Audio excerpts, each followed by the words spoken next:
It was supposed to be a quiet getaway, just sun, waves, and family in the coastal calm of Limon, Costa Rica.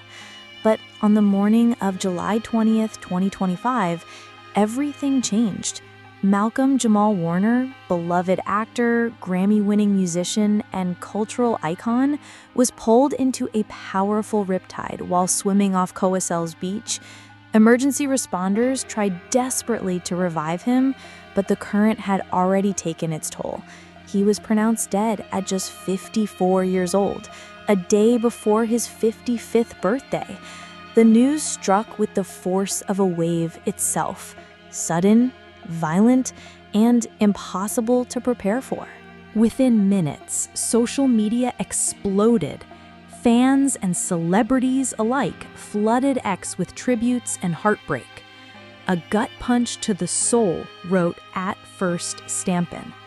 Absolutely devastating, said @GeekVibesNation.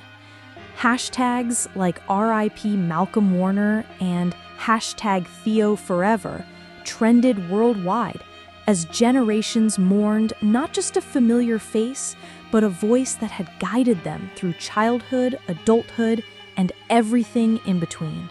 Malcolm wasn't just Theo Huxtable. He was the reason so many young Black kids first saw themselves on primetime television. He was the quiet architect behind dozens of powerful projects, directing, writing, performing, producing. And most recently, he was using his voice to tackle mental health and Black masculinity through his raw and resonant podcast, Not All Hood. Just 2 days before his death, he signed off his final episode with the words, "We're here to heal, not hide." It was meant as a message of hope. Now it reads like a farewell. But Malcolm's story wasn't just about how it ended. It's about how it began. The shy kid from Jersey City, the prodigy who turned audition rooms into opportunities, the artist who never let one role define him. Today, we're not just mourning the man we lost, we're uncovering the man the world never fully knew. Before the Grammys, before the podcast, before directing even crossed his mind, there was Theo Huxtable. In 1984, at just 13 years old, Malcolm-Jamal Warner was plucked from near obscurity and cast as the wisecracking, lovable son of Cliff and Claire on The Cosby Show. The competition was fierce, a nationwide search led by Bill Cosby himself, but Malcolm's mix of charm, vulnerability, and comic timing made him undeniable.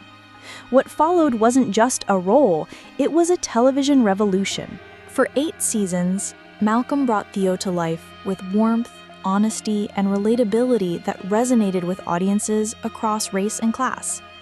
He wasn't a caricature. He was a teenager, awkward, imperfect, struggling with dyslexia, arguing with his parents, dreaming big, failing hard. And that authenticity was the point. The Cosby Show gave Black families a mirror and white families a window, Malcolm reflected in a 2024 interview. It showed we're more alike than different. The show wasn't just popular, it was a cultural juggernaut. By the mid-'80s, The Cosby Show was pulling in over 30 million viewers a week. And right at the center of it all was Theo. Episodes like the one where his parents repossess his belongings to teach him about money, or those emotional scenes about his learning challenges, became instant classics. His performance earned him a 1986 Emmy nomination, 2 Young Artist Awards, and the kind of fame most child actors never recover from. But Malcolm didn't crack under pressure. He studied it. He absorbed everything happening behind the scenes. And quietly, he was preparing for something more. Because while the world was watching Theo grow up, Malcolm was already dreaming about his next act, one that wouldn't just entertain, but educate, challenge, and amplify the voices so often left unheard.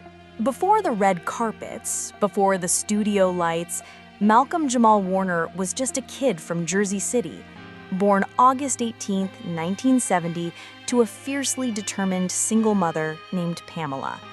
a paralegal by day and a full-time dream builder by night, Pamela didn't just raise Malcolm. She managed him, protected him, and believed in him long before the world did. She gave him a name that carried weight: Malcolm for Malcolm X, and Jamal for jazz pianist Ahmad Jamal. Even at birth, he was destined for more than just survival.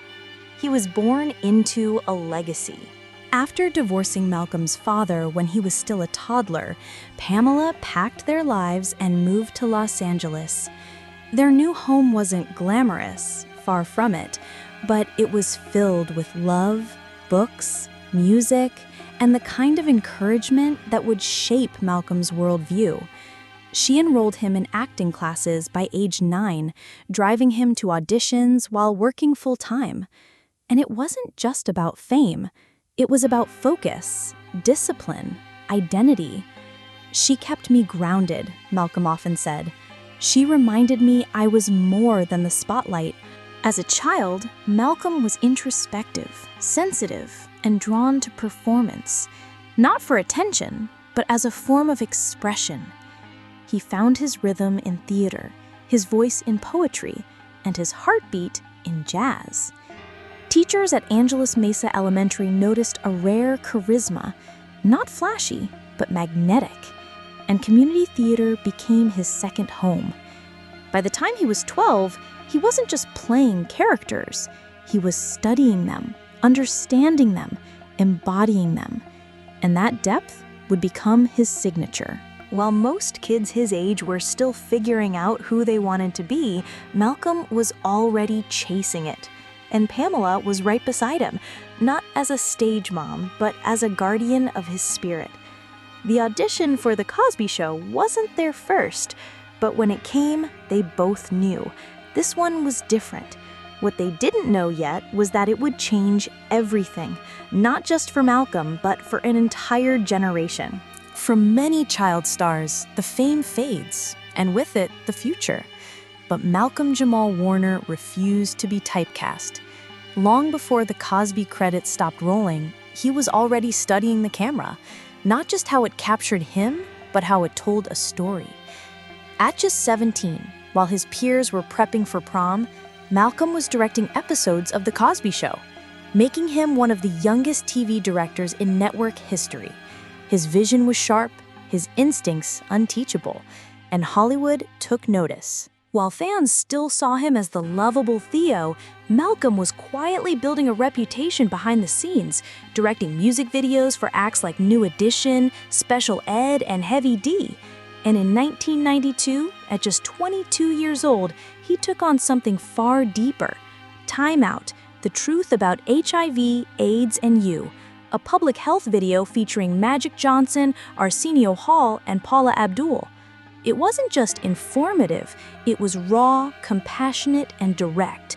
He wasn't just creating content, he was saving lives. His directing career would stretch across decades, from youth-targeted shows like All That and Kenan and Kel, to sitcoms and reunion specials.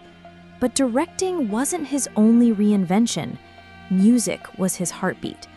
A self-taught bass guitarist, Malcolm found his groove blending jazz, funk, and spoken word, eventually forming his own band, Miles Long.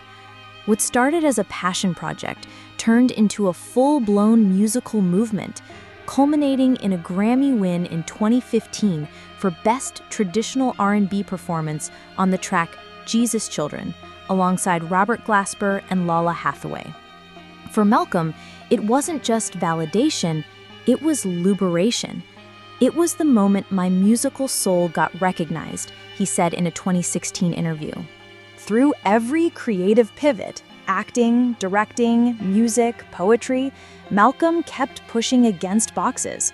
And while Hollywood tried to define him, he kept rewriting the script. He didn't want to just entertain. He wanted to provoke, uplift, and leave a lasting mark. What many didn't realize? He was just getting started. In the final act of his life, Malcolm-Jamal Warner wasn't chasing awards, he was chasing truth. In June 2024, he launched a podcast that pulled no punches and made no apologies. Not All Hood. Alongside co-hosts Wussy Baraka and Candace Kelly, Malcolm created a space for raw, uncomfortable, and urgently necessary conversations about mental health, masculinity, race, trauma, and the unspoken realities of Black life in America. And it didn't take long for people to realize this wasn't just another celebrity podcast. This was a cultural intervention. The conversations weren't polished, they were honest, sometimes angry, often vulnerable, always unfiltered. One episode tackled generational grief. Another explored Black fatherhood through the lens of healing, not performance. Malcolm didn't come to preach, he came to connect. "We're here to heal, not hide," he said during his final recording, released just 2 days before his death. At the time, it felt like a mission statement. Now, it feels like a farewell. The conversations weren't polished, they were honest, sometimes angry, often vulnerable, always unfiltered. One episode tackled generational grief. Another explored Black fatherhood through the lens of healing, not performance. Malcolm didn't come to preach, he came to connect. "We're here to heal, not hide," he said during his final recording, released just 2 days before his death. At the time, it felt like a mission statement. Now, it feels like a farewell. The show quickly gained traction online. Fans praised it for its authenticity, its depth, and its refusal to water down Black emotion for mainstream comfort. @Terrible808 wrote, "Not All Hood is the most honest thing I've heard all year. Malcolm is the truth." Critics and listeners alike described it as equal parts therapy, protest, and poetry, a spiritual continuation of everything Malcolm had ever stood for. But this wasn't new for him. Malcolm had long used his platform for advocacy, from HIV awareness campaigns in the 90s to mentoring young Black artists off camera. The podcast was just the next step in a lifelong journey of purpose. And what made it hit even harder? It wasn't scripted. It was real. In a world of performances, Malcolm gave us himself, flaws, fears, questions, and all. Behind the fame, behind the awards, Malcolm-Jamal Warner carried a story few ever truly saw, one shaped by loss, guarded by love, and held together by quiet resilience. At the center of that story was Michelle Thomas, the actress who played his on-screen girlfriend, Justine, on The Cosby Show, and his real-life partner for nearly a decade. Their love was private but powerful. In 1998, when Michelle was diagnosed with a rare form of stomach cancer, Malcolm never left her side. He was there, holding her hand, whispering comfort, until her final breath. She was just 30 years old, and Malcolm never spoke about it for sympathy, only for truth. "Grief doesn't end," he once said. "You just learn how to carry it." After Michelle's passing, Malcolm kept his love life intentionally out of the spotlight. He dated actress Karen Molina White for several years, followed by a quiet but widely speculated relationship with Regina King from 2011 to 2013. But while fans speculated, Malcolm kept the focus on his work. "I share what I choose to," he once told a reporter, and when he did choose to share, it was on his terms. In 2017, he let the world in, just a little. A single Instagram post showed Malcolm cradling his wife Keisha's pregnant belly, his hand resting gently. His caption simple: "New beginnings." Keisha, an attorney from Bridgeport, Connecticut, wasn't a celebrity, and that was the point. Malcolm would light up when asked about her. "Being a dad is my proudest role," he said in 2024. "It's the one that requires the most honesty." His daughter became his sanctuary, a reason to slow down, to center, to be more than the man the world remembered. Malcolm rarely showed her face on social media, but he spoke of her often in metaphor, as light, as purpose, as home. And through all the highs of his career, fatherhood grounded him in something deeper than applause: unconditional love. On the morning of July 20th, 2025, Malcolm-Jamal Warner slipped into the warm waters off Coacell's beach in Costa Rica, likely expecting nothing more than a brief swim beneath the sun. He was on a family vacation, recharging, celebrating, living. But nature had other plans. Caught in a powerful ocean current, Malcolm struggled to stay afloat. By the time help arrived, it was too late. The Costa Rican National Police later confirmed the cause of death as asphyxia due to drowning. The news broke like a thunderclap, and the timing made it feel almost surreal. Just one day before his 55th birthday, the response was instant and overwhelming. Social media filled with broken heart emojis, old photos, and memories from fans who grew up watching Theo Huxtable every Thursday night. "He was part of my childhood," wrote one user. "We literally watched him grow up. Now this?" Another shared a clip of one of Malcolm's emotional scenes with his TV dad, captioned simply, "This one hurts." His final podcast episode, released just 2 days prior, played like a whisper from the beyond. It ended with the words, "We're here to heal, not hide." At the time, it was a powerful mantra. Now it feels prophetic, almost as if he knew that the world would soon be grieving and needed those words to hold on to. Fans replayed the episode in waves, some writing that his voice helped them process the very news of his death. Tributes poured in from every corner of the industry. Tracy Ellis Ross called him a brother in spirit. Felicia Rashad, his longtime on-screen mother, wrote, "Malcolm brought light to every set and left it brighter than he found it."